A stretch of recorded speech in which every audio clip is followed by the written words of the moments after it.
2025-26ನೇ ಸಾಲಿನ BBMP budget ಮಂಡನೆ ಆಗ್ತಾ ಇದೆ. ಹಣಕಾಸು ವಿಭಾಗದ ವಿಶೇಷ ಆಯುಕ್ತ ಹರೀಶ್ ಕುಮಾರ್ರಿಂದ ಮಂಡನೆ ಮಾಡಲಾಗ್ತಾ ಇದೆ. ಬ್ರ್ಯಾಂಡ್ ಬೆಂಗಳೂರು ಹೆಸರಿನಲ್ಲಿ 2ನೇ ಬಾರಿಗೆ ಬಜೆಟ್ ಮಂಡನೆಯನ್ನ ಮಾಡಲಾಗುವಂತದ್ದು. 5ನೇ ಬಾರಿ ಚುನಾಯಿತ ಪ್ರತಿನಿಧಿಗಳು ಇಲ್ಲದೆ ಈ ಅಯ್ಯವ್ಯ ಮಂಡನೆ ಆಗುತ್ತೆ.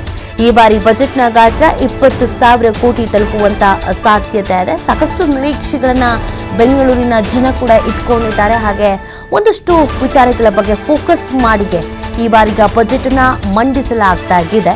ಸಾಕಷ್ಟು ಕೆಲಸ ಕಾರ್ಯಗಳು ಮತ್ತು ವಿಶೇಷವಾದಂತಹ ಯೋಜನೆಗಳು, ಅನುದಾನಗಳ ಬಿಡುಗಡೆ ಇದೆಲ್ಲವೂ ಕೂಡ ಫೋಕಸ್ ಮಾಡಲಾಗಿದೆ.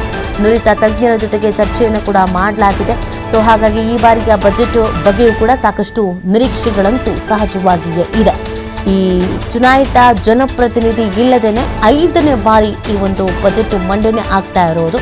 ಹಾಗಾಗಿ ನಿರೀಕ್ಷೆಗಳು ಕೂಡ ಇದೆ. ನಮ್ಮ ವಾರ್ಡು ಅಥವಾ ಆ ಥರ ಅನ್ನೋದಕ್ಕಿಂತ ಹೆಚ್ಚಾಗಿ ಆರೋಗ್ಯ ಇಲಾಖೆಗೆ ಏನು ಅನೌನ್ಸ್ ಮಾಡಬಹುದು, ಈ ಥರದ್ದೆಲ್ಲವೂ ಕೂಡ ಈ ದಿಶೆಯಲ್ಲಿ ಪಾಲಿಕೆಯು ಸಮಾನತೆಯನ್ನು ಸಾಕಾರಗೊಳಿಸಲು ನಿರಂತರವಾಗಿ ಶ್ರಮಿಸುತ್ತಿದೆ.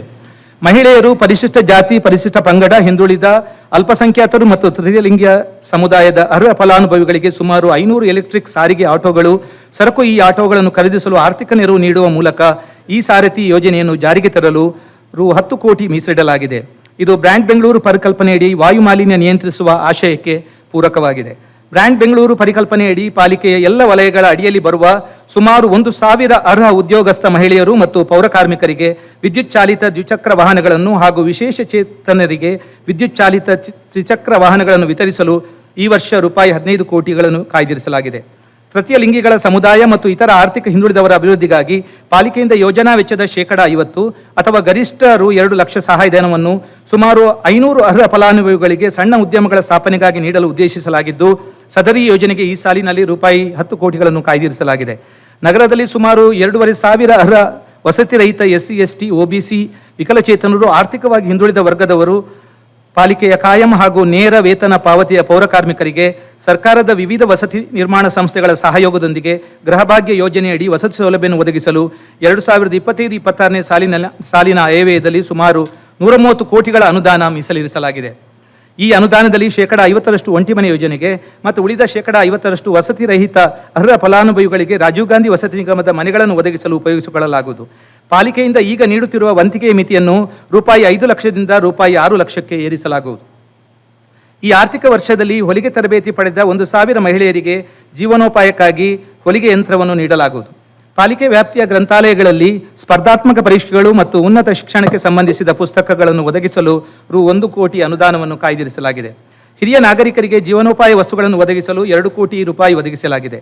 ಪಾಲಿಕೆ ವ್ಯಾಪ್ತಿಯ ಅರ್ಹ ಮತ್ತು ಆಸಕ್ತಿಯುಳ್ಳ ಯುವಜನತೆಯ ಕೌಶಲಾಭಿವೃದ್ಧಿಗಾಗಿ 2025-26ನೇ ಸಾಲಿನ ಆಯವ್ಯಯದಲ್ಲಿ 5 ಕೋಟಿ ಅನುದಾನವನ್ನು ಮೀಸಲಿರಿಸಿದೆ. ಪಾಲಿಕೆ ವ್ಯಾಪ್ತಿಯಲ್ಲಿ ಬೀದಿ ಬದಿ ವ್ಯಾಪಾರಿಗಳ ಕಲ್ಯಾಣಕ್ಕಾಗಿ 2025-26ನೇ ಸಾಲಿನ ಆಯವ್ಯಯದಲ್ಲಿ 10 ಕೋಟಿ ಅನುದಾನವನ್ನು ಕಾಯ್ದಿರಿಸಲಾಗಿದೆ. ನಿರಾಶ್ರಿತರ ರಾತ್ರಿ ತಂಗುದಾಣದ ನಿರ್ವಹಣೆಗಾಗಿ ಈ ಸಾಲಿನಲ್ಲಿ ಆಯವ್ಯಯದಲ್ಲಿ ರು 5 ಕೋಟಿ ಅನುದಾನವನ್ನು ನೀಡಲಾಗುವುದು. ಪಾಲಿಕೆ ವ್ಯಾಪ್ತಿಯ ಅರ್ಹ ಫಲಾನುಭವಿಗಳಿಗೆ ವೈದ್ಯಕೀಯ ವೆಚ್ಚದ ಮರುಪಾವತಿಗಾಗಿ ಈ ವರ್ಷದ ಆಯವ್ಯಯದಲ್ಲಿ ಸುಮಾರು 2 ಕೋಟಿ ರೂಪಾಯಿ ಅನುದಾನವನ್ನು ಕಾಯ್ದಿರಿಸಲಾಗಿದೆ. ಪಾಲಿಕೆಯ ವ್ಯಾಪ್ತಿಯ ಅರ್ಹ ಸ್ವಯಂ ಸೇವಾ ಸಂಘ ಸಂಸ್ಥೆಗಳ ಚಟುವಟಿಕೆಗಳನ್ನು ಪ್ರೋತ್ಸಾಹಿಸುವ ಸಲುವಾಗಿ ಸಹಾಯಧನ ನೀಡಲು ಈ ಆರ್ಥಿಕ ವರ್ಷದಲ್ಲಿ ರೂಪಾಯಿ 5 ಕೋಟಿ ಅನುದಾನವನ್ನು ಹಂಚಿಕೆ ಮಾಡಲಾಗಿದೆ. ಪಾಲಿಕೆಯ ವ್ಯಾಪ್ತಿಯ ಕೊಳಚೆ ಪ್ರದೇಶಗಳ ಅಭಿವೃದ್ಧಿಗಾಗಿ ಪಾಲಿಕೆಯ ಜಮೀನುಗಳಿಗೆ ಯಾವುದೇ ಶುಲ್ಕ ವಿಧಿಸದೆ ಕೊಳಚೆ ನಿರ್ಮೂಲನಾ ಮಂಡಳಿಗೆ ನಿರಪೇಕ್ಷಣಾ ಪತ್ರ ನೀಡುವುದರ ಮೂಲಕ ಕೊಳಚೆ ಪ್ರದೇಶಗಳ ಘೋಷಣೆಗೆ ಮಂಡಳಿಗೆ ಸಹಕರಿಸಲಾಗುವುದು. ಸ್ಲಮ್ ಸೆಸ್ ಮತ್ತು SCP TSP ಅನುದಾನವನ್ನು ಬಳಸಿಕೊಂಡು ಕೆರೆ ಒತ್ತುವರಿ ಪ್ರದೇಶಗಳಲ್ಲಿರುವ ಕೊಳಚೆ ಪ್ರದೇಶಗಳನ್ನು ಸ್ಥಳಾಂತರಗೊಳಿಸಲು ಕ್ರಮ ವಹಿಸಲಾಗುವುದು. ಸಾರ್ವಜನಿಕ ಸಂಪರ್ಕ.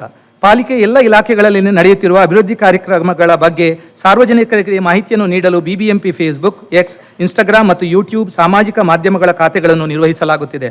ಮುಂಬರುವ ದಿನಗಳಲ್ಲಿ ಪಾಲಿಕೆಯ ಸಾಮಾಜಿಕ ಮಾಧ್ಯಮ ಜಾಲವನ್ನು ಇನ್ನಷ್ಟು ಪರಿಣಾಮಕಾರಿಯಾಗಿ ಅಭಿವೃದ್ಧಿಪಡಿಸುವುದರ ಜೊತೆಗೆ ಪಾಲಿಕೆ ನಡೆಸುತ್ತಿರುವ ಅಭಿವೃದ್ಧಿ ಕಾರ್ಯಗಳ ಕುರಿತು ಸಾರ್ವಜನಿಕ ಸಂಪರ್ಕ ಇಲಾಖೆಯು ಪ್ರತ್ಯೇಕ BBMP ಮಾಸಿಕ ನಿಯತಕಾಲಿಕೆಯನ್ನು ಪ್ರಾರಂಭಿಸಲಾಗುವುದು. ಹಣಕಾಸು ಮತ್ತು ಲೆಕ್ಕಪತ್ರ ವಿಭಾಗ. ಪ್ರಸ್ತುತ ಪಾಲಿಕೆಯ ಪಾವತಿಗಳನ್ನು IFMS ಸಾಫ್ಟ್ವೇರ್ ಮತ್ತು ಬ್ಯಾಂಕ್ನೊಂದಿಗೆ ಹೋಸ್ಟ್ ಟು ಹೋಸ್ಟ್ ಸಂಯೋಜನೆ ಮಾಡಿ ಆನ್ಲೈನ್ ಮುಖಾಂತರ ಪಾವತಿಸಲಾಗುತ್ತಿದ್ದು, ಇದರಿಂದ ನೈಜ ಸಮಯ ರಿಯಲ್ ಟೈಮ್ ಆಧಾರದ ಮೇಲೆ ಪಾವತಿಯ ವಹಿವಾಟುಗಳನ್ನು ದಾಖಲಿಸಲಾಗುತ್ತಿದೆ. ಸ್ವೀಕೃತಿಗಳನ್ನು ಪ್ರಸ್ತುತ ಭಾಗಶಃ ಆನ್ಲೈನ್ ಮೂಲಕ ಸ್ವೀಕಾರ ಮಾಡಲಾಗುತ್ತಿದ್ದು, ಈ ವರ್ಷದಲ್ಲಿ ಎಲ್ಲ ಸ್ವೀಕೃತಿಗಳನ್ನು ರಿಸಿಪ್ಟ್ ಮಾಡ್ಯೂಲ್ ಸಾಫ್ಟ್ವೇರ್ ಮೂಲಕ ಬ್ಯಾಂಕ್ ಪಾವತಿ ಗೇಟ್ವೇನೊಂದಿಗೆ ಸಂಯೋಜಿಸಿ ಆನ್ಲೈನ್ ಮೂಲಕ ಸ್ವೀಕರಿಸಲು ಉದ್ದೇಶಿಸಲಾಗಿದೆ. ಇದರಿಂದ ಪಾಲಿಕೆಯ ಪಾವತಿ ಜೊತೆಗೆ ಸ್ವೀಕೃತಿ ಕೂಡ ನೈಜ ಸಮಯದ ಆಧಾರದ ಮೇಲೆ ದಾಖಲಾಗುತ್ತದೆ. ಪಾಲಿಕೆಯೊಳಗಿನ ಎಲ್ಲ ಆಂತರಿಕ ಮತ್ತು ಅಂತರ್ ಕಚೇರಿ ನಿಧಿ ವರ್ಗಾವಣೆ ಮತ್ತು ಶಾಸನಬದ್ಧ ಕಡಿತಗಳ ರವಾನೆಗಳನ್ನು ಪ್ರಸ್ತುತ ಆಫ್ಲೈನ್ ಮೂಲಕ ದಾಖಲು ಮಾಡುತ್ತಿದೆ. ಈ ವರ್ಷದಲ್ಲಿ ಈಗಾಗಲೇ ಚಾಲ್ತಿಯಲ್ಲಿರುವ IFMS ತಂತ್ರಾಂಶವನ್ನು ನವೀಕರಿಸಿ ಹೊಸ fund transfer module and remittance module ಅನ್ನು ಅಭಿವೃದ್ಧಿಪಡಿಸಿ ಆಂತರಿಕ ಮತ್ತು ಅಂತರ್ ಕಚೇರಿ ನಿಧಿ ವರ್ಗಾವಣೆಗಳು ಹಾಗೂ ಶಾಸನಬದ್ಧ ಕಡಿತ ರವಾನೆಗಳನ್ನು ಆನ್ಲೈನ್ ಮೂಲಕ ಕಾರ್ಯಗತಗೊಳಿಸಲಾಗುವುದು. ಇದು ನೈಜ ಸಮಯದ ಆಧಾರದ ಮೇಲೆ ನಿಖರವಾದ ಮಾಹಿತಿಯನ್ನು ಒದಗಿಸುವುದರ ಮೂಲಕ ಸಕಾಲಿಕ ನಿರ್ಧಾರಗಳಿಗಾಗಿ ಸರಿಯಾದ ಮಾಹಿತಿ ನಿರ್ವಹಣಾ ವ್ಯವಸ್ಥೆಯನ್ನು ಬಲಪಡಿಸುತ್ತದೆ. ಕರ್ನಾಟಕ ಸರ್ಕಾರದ 2024-25ನೇ ಸಾಲಿನ ಆಯವ್ಯಯದಲ್ಲಿ ಪಾಲಿಕೆಗೆ ರು 3,000 ಕೋಟಿ ಅನುದಾನವನ್ನು ಒದಗಿಸಿದ್ದು, ನಗರದ ಸರ್ವಾಂಗೀಣ ಅಭಿವೃದ್ಧಿಗಾಗಿ ಸರ್ಕಾರ 2025-26ನೇ ಸಾಲಿನ ಆಯವ್ಯಯದಲ್ಲಿ ರಾಜ್ಯ ಆಯವ್ಯಯದ ಇತಿಹಾಸದಲ್ಲೇ ಪ್ರಥಮ ಬಾರಿಗೆ ಅತಿ ಹೆಚ್ಚು ಮೊತ್ತದ ಅನುದಾನವಾಗಿ 7,000 ಕೋಟಿ ರೂಪಾಯಿ ಹಂಚಿಕೆ ಮಾಡಿರುವುದಕ್ಕಾಗಿ ಘನ ಸರ್ಕಾರದ ಸನ್ಮಾನ್ಯ ಮುಖ್ಯಮಂತ್ರಿಗಳು ಹಾಗೂ ಸನ್ಮಾನ್ಯ ಉಪಮುಖ್ಯಮಂತ್ರಿಗಳಿಗೆ ಬೃಹತ್ ಬೆಂಗಳೂರು ಮಹಾನಗರ ಪಾಲಿಕೆಯ ಪರವಾಗಿ ಹೃತ್ಪೂರ್ವಕ ಅಭಿನಂದನೆಗಳನ್ನು ಸಲ್ಲಿಸಲು ಹರ್ಷಿಸುತ್ತೇನೆ. 2025-26ನೇ ಸಾಲಿನಲ್ಲಿ ಕೇಂದ್ರ ಸರ್ಕಾರದ 15ನೇ ಹಣಕಾಸು ಆಯೋಗದ ಅಡಿಯಲ್ಲಿ ರು 498 ಕೋಟಿ, ರಾಜ್ಯ ಸರ್ಕಾರದ SFC ಅನುದಾನದ ಅಡಿಯಲ್ಲಿ ರು 542.43 ಕೋಟಿ, ರಾಷ್ಟ್ರೀಯ ವಿಪತ್ತು ನಿರ್ವಹಣಾ ನಿಧಿಯಲ್ಲಿ ರು 238.50 ಕೋಟಿ ಮತ್ತು ಬೃಹತ್ ಮಳೆ ನೀರುಗಾಲುವೆ ಹಾಗೂ ಕೆರೆಗಳ ಅಭಿವೃದ್ಧಿಗಾಗಿ ವಿಶ್ವ ಬ್ಯಾಂಕ್ ಬಾಹ್ಯ ನೆರವಿನ ಯೋಜನೆಯ ಅಡಿಯಲ್ಲಿ 500 ಕೋಟಿಗಳ ಅನುದಾನವನ್ನು ನಿರೀಕ್ಷಿಸಲಾಗಿದೆ. ಬ್ರ್ಯಾಂಡ್ ಬೆಂಗಳೂರು ಸುಗಮ ಸಂಚಾರ ಬೆಂಗಳೂರು.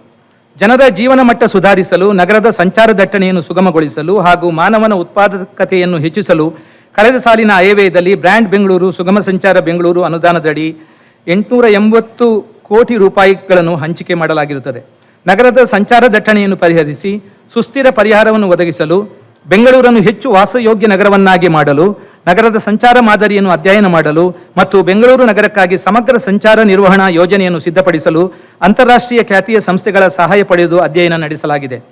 ಅಧ್ಯಯನ ವರದಿಯು ನಗರ ಯೋಜನೆಗೆ ಸಮಗ್ರ ಮತ್ತು ಅಂತರ್ಗತ ವಿಧಾನದ ಪ್ರಾಮುಖ್ಯತೆಯನ್ನು ಎತ್ತಿ ಹಿಡಿದಿದೆ ಮತ್ತು ಸಂಚಾರ ದಟ್ಟಣೆಯನ್ನು ಕಡಿಮೆ ಮಾಡುವ ಮೂಲಕ ಸಂಚಾರದ ಹರಿವನ್ನು ಸುಧಾರಿಸಿ ನಗರದ ಕೇಂದ್ರ ಭಾಗದಿಂದ ಹೊರವಲಯಕ್ಕೆ ವರ್ಗಾಯಿಸಲು ಅಸ್ತಿತ್ವದಲ್ಲಿರುವಂತಹ ಮೂಲಸೌಕರ್ಯ ಸೌಲಭ್ಯಗಳನ್ನು ಜೋಡಣೆ ಮಾಡುವ ಮೂಲಕ ಎಂಡ್ ಟು ಎಂಡ್ ಅನುಷ್ಠಾನವನ್ನು ಪ್ರಸ್ತಾಪಿಸಿದೆ. ಸಂಚಾರ ದಟ್ಟಣೆಯನ್ನು ನಿವಾರಿಸುವ ಮತ್ತು ಸಂಪರ್ಕವನ್ನು ಹೆಚ್ಚಿಸುವ ಗುರಿಯೊಂದಿಗೆ ಬೆಂಗಳೂರಿನ ರಸ್ತೆ ಮೂಲ ಸೌಕರ್ಯ ಜಾಲವನ್ನು ಹೆಚ್ಚಿಸಲು ಹಲವು ಸಂಭಾವ್ಯ ಪರಿಹಾರಗಳನ್ನು ಸೂಚಿಸಲಾಗಿದೆ. ಅಧ್ಯಯನ ವರದಿಯ ಆಧಾರದ ಮೇಲೆ ಈ ಕೆಳಗಿನ ಬೃಹತ್ ಮೂಲಸೌಕರ್ಯ ಯೋಜನೆಗಳನ್ನು ಕೈಗೊಳ್ಳಲು ಪ್ರಸ್ತಾಪಿಸಲಾಗಿದೆ. ನಗರ ಸುರಂಗ ಮಾರ್ಗಗಳು ಅಂದಾಜು ವೆಚ್ಚ 42,000 ಕೋಟಿ ರೂಪಾಯಿ. ಎಲಿವೇಟೆಡ್ ಕಾರಿಡಾರ್ ಗ್ರೇಡ್ ಸಪರೇಟರ್ ನಿರ್ಮಾಣ ಅಂದಾಜು ವೆಚ್ಚ 13,200 ಕೋಟಿ ರೂಪಾಯಿ.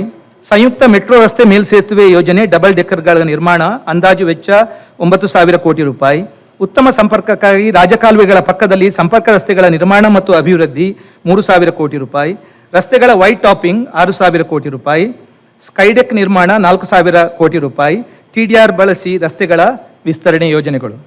ಮೊದಲ ಬಾರಿಗೆ ಪಾಲಿಕೆಯು ಈ ಗಾತ್ರದ ಅಂದರೆ 73,600 ಕೋಟಿ ರೂಪಾಯಿಗಳ ಸಂಕೀರ್ಣ ಯೋಜನೆಯನ್ನು ಕೈಗೆತ್ತಿಕೊಂಡಿದೆ. ಈ ಬೃಹತ್ ಯೋಜನೆಗಳ ರಚನೆ ಮತ್ತು ಅನುಷ್ಠಾನ, ಬಾಹ್ಯ ಹಣಕಾಸು ನೆರವು, ಬಿಡ್ ದಾಸ್ತಾವೇಜುಗಳ ತಯಾರಿಕೆಗಾಗಿ ಸೂಕ್ತ ಪರಿಣಿತಿಯ ಅಗತ್ಯವಿರುತ್ತದೆ.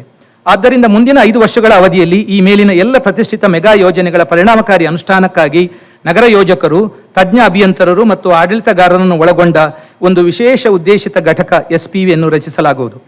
ಪಾಲಿಕೆಯ ಪ್ರೀಮಿಯಂ FIR ಶುಲ್ಕ ಮತ್ತು ಜಾಹೀರಾತು ಶುಲ್ಕವನ್ನು ದಿಂದ ಬರುವ ಆದಾಯವನ್ನು ಮುಂಬರುವ ದಿನಗಳಲ್ಲಿ ವಿಶೇಷ ಉದ್ದೇಶಿತ ಘಟಕಕ್ಕೆ ವರ್ಗಾಯಿಸಲಾಗುವುದು.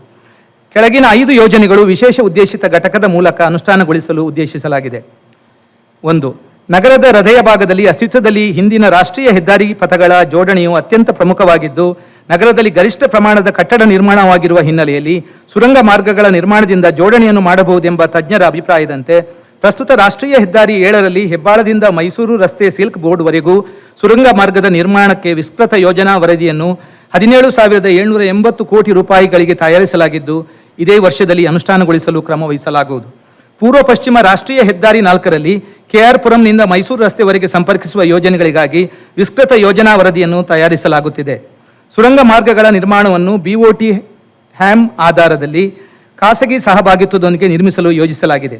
ಸದರಿ 2 ಸುರಂಗ ಮಾರ್ಗಗಳ ಯೋಜನಾ ಮೊತ್ತವು 42,000 ಕೋಟಿ ರೂಪಾಯಿಗಳಾಗುತ್ತಿದ್ದು, ಈ ಯೋಜನೆಗೆ ಘನ ಸರ್ಕಾರವು 19,000 ಕೋಟಿಗಳ ಖಾತರಿ ನೀಡುತ್ತಿದ್ದು, ಕಾರ್ಯಸಾಧ್ಯತಾ ಅಂತರ್ನಿಧಿ ವಯಬಿಲಿಟಿ ಗ್ಯಾಪ್ ಫಂಡಿಂಗ್ ಮಾದರಿಯನ್ನು ಅನುಸರಿಸಲಾಗುವುದು.